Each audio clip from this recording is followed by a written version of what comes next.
Hello, welcome to World Business Report. I'm Tanya Beckett. Well, we'll be talking a little bit more about Ben Bernanke in a moment, but first, the head of Formula One motor racing, Bernie Ecclestone. He's been indicted by German prosecutors in Munich on charges of bribery. He's under investigation after he paid $44 million to a German banker who was convicted of corruption over the sale of Formula One shares in 2005. Mr. Ecclestone denies the payment to the banker was a bribe and has described the charges as an interesting case.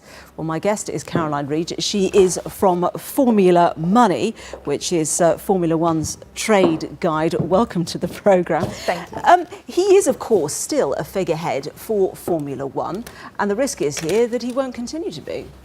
Yes, I mean, that would be a big change to Formula One if that happened. But the important thing to remember at the moment is that things in Germany work a little bit differently to the UK and some other countries around the world. An indictment doesn't necessarily mean that things are going to go to trial. An indictment in Germany is then followed up by a decision by a court about whether or not there will be a trial or not.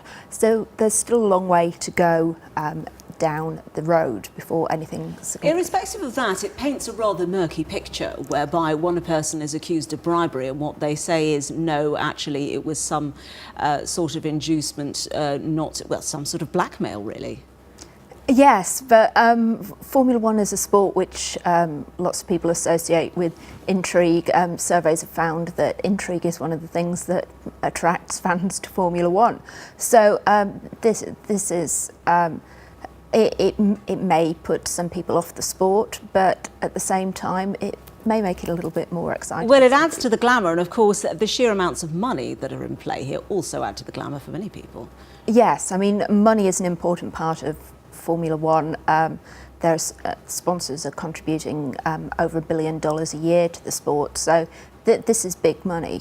Just explain the deal that was in question here, where this alleged bribe came up. What was actually going on? Because it was a question of power changing hands, wasn't it? Or so everybody thought.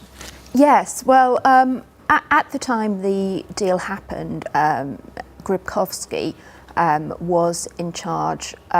He was in charge of the investment in Formula One for Bayern LB, a major German bank.